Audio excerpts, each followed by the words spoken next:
በእናታችሁ ይሄንን ውርደት ይውልኝማ እንዴት እንደተዋረደ ማለት ነው።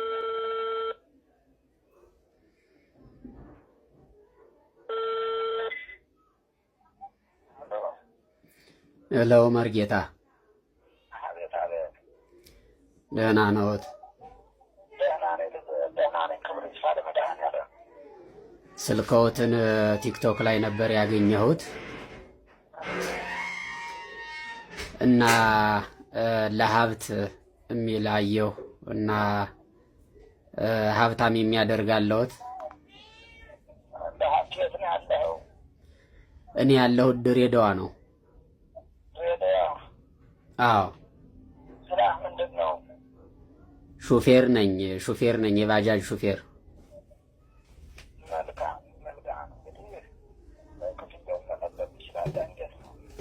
ክፍያው ስንት ነው? ቶሎ ሀብታም ያደርገኛል? እንዴት ነው አባቴ?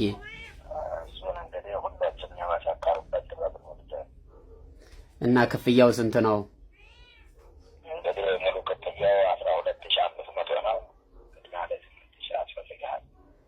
ቅድሚያ 6000፣ ሙሉ ክፍያው 12000።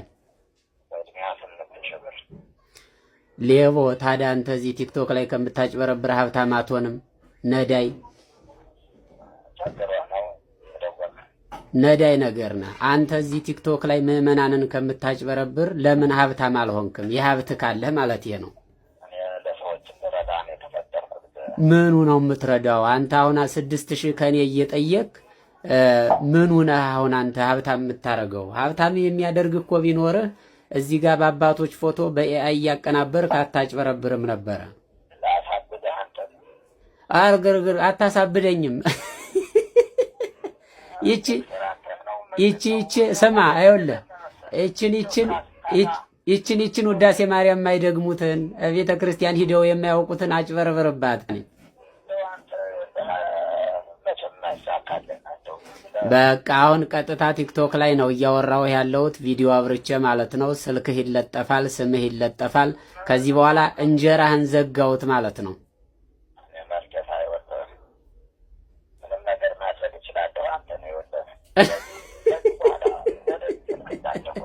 አይወለ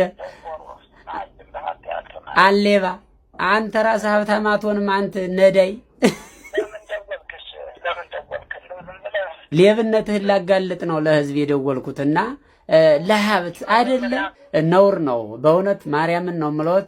እንደዚህ አይነት ስራ ከመስራት ይልቅ በግልጽ በቃ ባህላዊ ሐኪም ከሆኑ እጽዋትን ተጠቅመው እግዚአብሔር የሰጠን እጽዋቶች አሉ። እነሱን ተጠቅመው ምዕመናንን መፈወስ፣ ቁስል የመታቸውን ሰዎች መፈወስ ይችላሉ።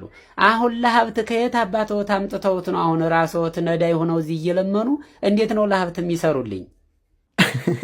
ልሳናቸውን ነው የዘጋው። ተመልከቱ። ይሄ መርጌታ የሚባል ይሄ ቴሌግራም ማን ነው አድ የሚያደርገን እስክትሉ ድረስ ቴሌግራም መርጌታ አስተራየ መርጌታ ምናምን እየተባለ ብዙ መርጌታዎች ለመስተፋቅር ለገንዘብ ይደረደራል። በቃ ችግሩ ለመተት ላይነጥላ ምናምን እየተባለና እየተጭበረበራችሁ ነው።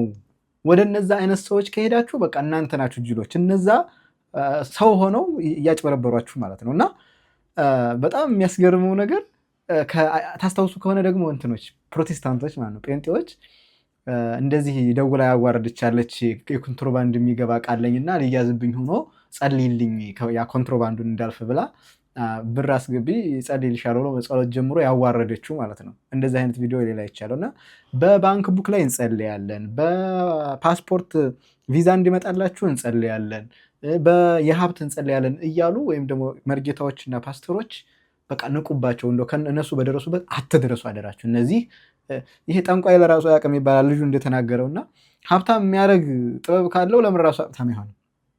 እንደገና ለሱ ገንዘብ ክፍያ የሚከፍለው ሰው ከመሰብሰብ ማለት ነውና የራሳቸውን ጭቅቅት እዲፍ ማጠብ የሚችሉበት ሳሙና መግዛት የሌላቸው ሰዎች ናቸው እንደዚህ መጫወቻ የሚያደርጉት ህዝቡን። ደግሞ ሙስሊም ወንድምና እህቶቼ ቅር ካሰኛችሁ ይቅርታ ጠይቃችኋለሁ። ግን ያልኩትን ግልጽ አድርጌ ላብራራላችሁ ምንም አይነት ኮንፊውዥን እንዳይፈጠር። እኔ ሃይማኖት ወይ ከማንም አይነት ማህበረሰብ ጋር መነካካት ፕላንም ፍላጎትም የለኝም። አታክም አላደረኩም። እኔ ሴዶን እንደ ኢንዲቪጁዋል እንደ ግለሰብ በሃይማኖቴ ጠንካራ ነኝ ትላለህ። ግን ሃይማኖት የማይፈቅዳቸውን ነገሮች በግልጽ ፐብሊክሊ ስታደርግ እናያለን ነው ያልኩት።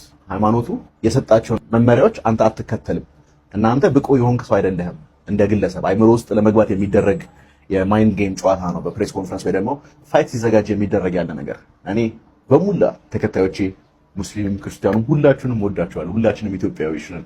ሁላችንም የአንድ ሀገር ልጆች ነን። ግን ኢንዲቪጁዋሊ ምንም አይነት ሃይማኖት ሳይነካ ነው ይሄን ትችት ያቀረብኩት። ፋይት ላይ የትም ሀገር የተለመደ ነገር ነው። እኛ የሀገራችንን ካልቸር ባልነካ መንገድ ነው ይሄን መልእክት ያስተላለፍኩት ብዬ አሳስባለሁ። እሱም ደግሞ ሴዶ ራሱ ይረዳዋል። this is not something እሱም ሾክ ያደረገው ተዘጋጅቶበት ነበር የመጣው። ይሄን እንደማነሳ ስለጠበቀ ወይ ደግሞ የሱ ቲሞች ከዚህ በፊት ያለበት ድክመት ነው ብሎ ስላሰቡ ተመራምሮበት ተዘጋጅቶበት ነው የመጣው። ከሃይማኖት ጋር ምንም የተያያዘ ቢፍ የለንም። ግን ባለመግባባቱ ቅር ካሰኛናችሁ ይቅርታ እንጠይቃችኋለን። እንደ ኢቲኤፍሲም እኔም ጆኒ እንደናንተ ወንድማችሁ እኔም ፐርፌክት አይደለሁም እና አብዛኛዎቻችሁ ያልኩት ነገር ሳይገባችሁ ቅር ካሰኛችሁ ይቅርታ ልጠይቃችሁ ፈልጋለሁ የሙስሊም ወንድሞችና እህቶቼ። ጆኒ በዚህ መልኩ ይቅርታ ጠይቋል። ግን መጀመሪያውኑ ጆኒ ያደረገው ነገር ይቅርታ የሚያስጠይቅ ነገር አይደለም መሰላችሁ። ቀጥታ ባለው ባስቀመጠው መርህ የሚመራ ሰው አይደለም ሴዶ ብሎ ነው የተናገረው። ሴዶ ደግሞ እኔ ኃጢአት ልሰራ እችላለሁ፣ የመጠጥ ማስታወቂያ ሰርቻለሁ፣ እስልምና ግን ፐርፌክት ነው ብሎ ነው መልስ የሰጠው። ሶ ባይ ዲፎልት ይሄ ማለት ሴዶን ይሄ ነገሩን የሃይማኖት ለማድረግ የሚጥሩ ሰዎች ማለት ነው። ሴዶ ሃይማኖቴ ፐርፌክት ነው፣ እኔ ግን ፐርፌክት አይደለሁም፣ እኔ ወንጀል ስሰራ አላህ ይቅር ይለኛል ያለውን ንግግር ወስደው ይሄኛው ጆኒ ከሃይማኖት ጋር የተነካካ ሃይማኖቱን የሰደበ አስመስለው ነገር ሲበልቱ የነበሩ ሰዎች አሉ። ኖርማሊ ልክ አይደለም። ምክንያቱም የተናገረው በመርህህ አትመራም ነው። ስለዚህ ሴዶ የሚመለሰው መልስ ትክክል ነው። እኔ እሳሳታለሁ፣ ፐርፌክት አይደለሁም፣ ሃይማኖቴ ግን ፐርፌክት ነው ብሏል። ሃይማኖት ፐርፌክት አይደለም አላለም ጆኒ። ጆኒ የሚያለው አንተ ፐርፌክት አይደለም ወይም ደግሞ መርህህን ትጥሳለህ ነው ያለው።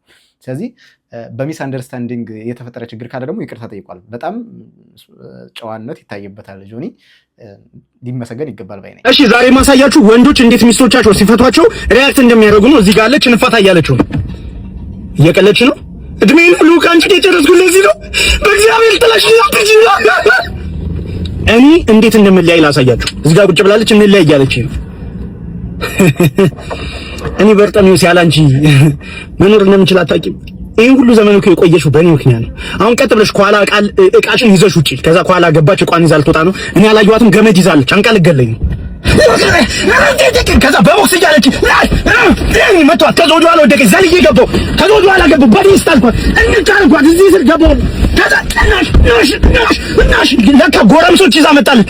በዚህ በረከቶ እግሬን እያጎተቱኝ በዲስት አልኩት። ከዛ ጩቤ ይዟል፣ እንደዚህ ሊወጋኝ ነው። አስጣልኩትኝ በዲስት በቦክስ አንተ ማነህ ጎረም። ከዛ እሷ ከጀርባ እየነከሰችኝ ሂጂ ወደዛ አመዳም ከዛ ጎትቼ ወጣሁ። ከዛ ፀጉሯን እየሳብኩኝ እዚህ ጋር መጣሁ። ይኸውልሽ እኔ በርጠሚውስ ነኝ። በማንም የምነካ ሰው አይደሉም። ማትረቢ እቃሽን ሰብስበሽ ሁለሽ ከዚህ ነው ትበለኝ አመዲያ። ከዛ ቁጭ እንደዚህ ነው በርጠሚውስ በቃ መደበሪያ ማለት ነው። ሰሞኑን የሚለቃቸው ቪዲዮዎች ሙሉ አይ ሌላው ያየሁት ነገር አለ። እቺን ልጅ ተይበሏት፣ ከሶሻል ሚዲያ ሪፖርት አድርጋችሁ አጥፏት። በእውነት የሆነች እቺ ለመቅራት የነበረው ልጅ የ1 ዓመት ልጅ ህፃን አይደለችም። በሚዘገንን ሁኔታ ላይቭ ላይ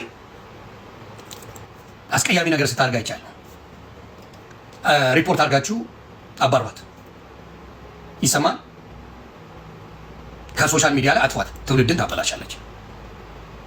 ያየሁት ቪዲዮ መድኃኔዓለም ምስክሬ ነው የምለው ለማንም እናት ለማንም ቤተሰብ አልመኘው። ስለዚህ እቺን ልጅ እዛ ያላችሁ ስትገባ እየጠበቃችሁ ሪፖርት አድርጋችሁ ከሶሻል ሚዲያ አጥፏት። ባለጌ መረን የኢትዮጵያዊነት ባህልን የማጣ ላይቭ ላይ ወንድ እያጫወተች ነው ጌም የምትጫወተው ላይቭ ላይ።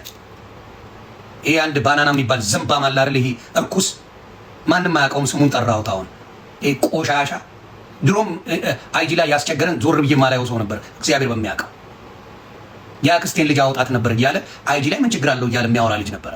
አሁንም በቃ ሴት ልጅ አለው፣ በቅርቡ ደግሞ አግብቻለሁ እያለ ይበጠረቃል። እንደዛ የሚል መረን እሱ እንደዚህ አይነት ነገር ያበረታታል ሴቶች። አይጂ ላይም እንደዛ ነው ሲያደርግ የነበረው። ይሄ ዝምባ ቆሻሻ እሱ ነው ይሄን የሚያደርገው። ሽልጥልጥ የሆነ ሰው እነሱ አምጥተው አስጨበጨቡላት። ይኸው ዛሬ ልጅቷ ወጣ የምታረገውን ነገር ይሁ ዛሬ ወጣ የምታረገውን ይሁ ልጅቷ ቆሻሻ። ይሄ ነው የሚያሳዝነውና ላይቭ መጣ ወንድ እያጫወተች ላይቭ ገባች። ያማል። ልጅ አለው፣ የእሷን የሚያክል ልጅ አለው። ለልጁ አልመኝም፣ ልጁ ትባረክለት። እውነተኛ ሰው መስሏት ከዚህ በፊት ያው ዝም ብለዋላ በቴክኒክ ብልሽት የወለዳት አለች። ምንም አግባብ የሌለው አሁንም እንደዛው ነው። ምንም አልተቀየረም። እንደው ምን እንደሚሻል እናቷን በዛ ልክ ራሷን በሽተኛ አድርጋለች። በዛ ልክ እየጮኸች ነው። በጣም አዝናለች። ላይቭ ገብታ ስትናገር በጣም እስከሚያማት ድረስ ስትናገር አይቻታለሁ። እኔ እንጃ እንደ አይነት የማህበራዊ ቀውስ ሊፈጥሩ የሚችሉ ሰዎች ሴቶች መፈጠራቸው በጣም የሚያሳዝነው። ምን ማለት እንዳለብን አናውቅም። እኔ እንጃ ልጆቻችን እንዴት ማዳን እንደምንችል ወደፊት የሚገላቸው ነገር እጃቸው ላይ ነው ምናምን። እንግዲህ እግዚአብሔር ልቦና ቢሰጣትና ቢያራራት ወደ ልቧ ቢመልሳት ጥሩ ነው። እብድ እንኳ ያፍራል እግዚአብሔርን። አሁን እኮ ይኸውላችሁ እኔ እብድ እኮ ያፍራል። ሰው በሚያሳቅቅ መልኩ እኮ በሰው መሀል እኮ ወርቃኑን ሁላ አይሄድም እብድ አንዳንዴ። እና እግዚአብሔር ይፈውሰን። ጃኒ በፍቅር ተጎድታ ታውቃለች ብለሽ ታስቢያለሽ? በፍቅር ተጎድቼ ፍቅር ይጎዳል። ሜቢ መጉዳት ይለያያል። አሁን መጎዳት ሲባል ብዙ አለመተሳሰብ፣ ማንን ትሪት ማድረግ እንዳለበት ሳታቂ ስትቀሪ የዛኔ ያ ይጎዳል። ስትጠብቂ ከሰው ጠብቂ መወደድ መፈለግን ስትጠብቂ አይደል? እሱ ያ ነገር ትንሽ ይጎዳል። ባጭሩ ፍቅር አብረሽን የምታካሄጁ ነገር ነው። ይዘው ተጎድቼ አውቃለሁ። ምን አስዋሽኝ እና እኔ ተጎዳሁኝ ምናምን ብዬ እንትን ብዬ አላቅም። ራሴን እንደተጎዳ እንትን አድርጌ አላቅም። ኃላፊነት አለብኝ። የራሴ የሆነ ብዙ የምሰራቸው ስራዎች አሉ። አያስቆመኝም። ገባሽ? የመጣሁበት አላማ አለ። ብጎዳም ያዛረገዋለሁ። ሲሆን ይሆናል፣ ካልሆነ ደግሞ እግዚአብሔር ባለቀን ይሆናል። ምንም ያህል አንቺ ከፍ ያለሽ ቦታ ላይ ብትሆኚ፣ ፍቅር ላይ ስትሆኚ ግን ዝቅ ማለት ትህትናን ይፈልጋል። ፍቅር ይሄን ይፈልጋል። ባጭሩ ኢጎ አይፈልግም፣ እልህ አይፈልግም። አንቺ እንደዛ አይነት አፍቃሪ ነበርሽ? አዎ፣ ትንሽ እልህኛ ነበርኩኝ። እልህኛ ነገር ነኝ ትንሽ። ግን ለክፉ የሚሰጥ እልህ አይደለም። እኔ ያልኩት ካልሆነ ምን አይነት የፍቅር ህይወት ለተመልካች እንደዚህ በግልጽ መታየቱ የራሱ የሆነ ጉዳት አለው አይደል? ሁሉ ሰው ሲያውቀው የሁሉ ሰው ይሆናል እና በዛ ምክንያት እንደው አንቺ ላይ ያደረሰብሽ ጉዳት አለ ወይ? ካለስ እንደው ምንድን ነው? ፕራይቬት ሲሆን ላይፍ እና ሁሉም ሰው የሚያውቀው ሲሆን አንድ አይደለም አይደል? ኦፍኮርስ አንድ አይደለም። ጉዳቱ ያመዝናል። በጣም ትጎጃለሽ። ሪሌሽንሽፑን ትረሽውን ነው ፎከስ የምታደርጉ ተመልካቹ ጋር ነው። ሰው ምን ይለኛል ያ እና ምን ያለውን ነገር ይሄ ሪሌሽንሽፑ እንዶ በቃ ይቀልሻል እና ፎከስ የምታደርገው እዛ ጋር ነው፣ የሚታየው ነገር ላይ ነው። እና ሰው ደግሞ የሆነ አለ የሚሰጠው ኮሜንት፣ የሚሰጠው አስተያየት በአንቺ ህይወት ውስጥ ገብቶ እንደዚህ ነው የሚያወቀው ምናምን እና ያ ነገር ይቀጥላል። በጣም ትንሽ ያናድዳል። ከአንቺ በላይ እኛ እናውቃለን ይላሉ። ያ ነገር ደግሞ ልክ አይደለም። ከአንቺና ከባለቤትሽ ውጭ ማንም የማያውቀው ሰው አለ። በቃ ማንም አያውቀውም። ሚስጥር አላችሁ። ገባሽ? ያንን ነገር እነሱ እናውቃለን የሚሉት ነገር አለ። ገብቶሻል? ያ ነገር ይደብረኛል። በጣም ነው የሚያስጠላው። ይህን ብዙ ጫና አለው። በጣም ብዙ ይህ ለሰውም መኖር ትጀምሪያለሽ። የራስሽን ትተሽው ለእነሱ ስትይ ሪሌሽንሽፑን መቀጠል ትፈልጊያለሽ ዋይ? ገባሽ? እነሱን ለማስደሰት ይሄ ነገር ሪሌሽንሽፕ አይደለም ማለት ነው። እነሱን ለማስደሰት ነው እየኖርኩኝ ያለሁት። ቀላል ጫና አለው። በነገራችን ላይ ሪሌሽንሽፕ ጉዳዮች፣ የትዳር ጉዳዮች፣ አንዳንድ ፐርሰናል የሆኑ የህይወታችን ጉዳዮች ወደ ሚዲያ መውጣት የለባቸው የምንለው ለዛ ነው። ይሄ ሪል ራሳችሁን ናችሁ ከምትወስኑት ውሳኔ ይልቅ በሰዎች ሀሳብ፣ ከሰዎች በሚመጣ ሀሳብ እንድትወስኑ ያደርጋችኋል ጉዳዩን ማለት ነው።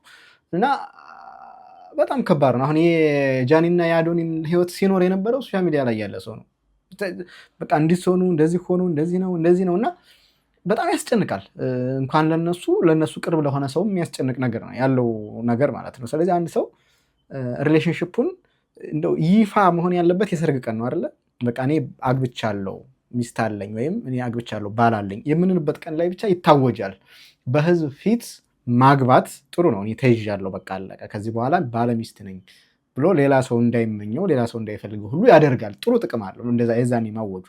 ሪሌሽንሽፕን እጮኝነትን ለሰው ለሶስተኛ ወገን በቃ አሳልፎ መስጠት ጥቅሙ ብሬክአፕ ነው፣ መጨነቅ ነው። ከዛ ለሪሌሽንሽፕ ትታችሁ ለሰው ስለሚላችሁ ነገር መኖር ትጀምራላችሁ። እሷ ራሱ የተረዳችው ነገር ማለት ነው። ከዚህ በኋላ ፍቅሯን በራሷ ትይዛለች። ከዛ መቼም ስህተቴን አልደግመውም ብላለች አይደለ? እሳሳታለሁ ግን ስህተቴን አልደግመውም ብላለች። ይህን ስህተት እንደማትደግመው ተስፋ እናደርጋለን። ጃኒ መልካም ህይወት ብለናል። ውድ ተመልካቾች እስካሁን ድረስ አብራችሁ ስለቆያችሁ በጣም አመሰግናለሁ። ላይክ አድርጉኝ፣ ሀሳብ አስተያየታችሁን ኮሜንት ላይ ያስቀምጡልኝ።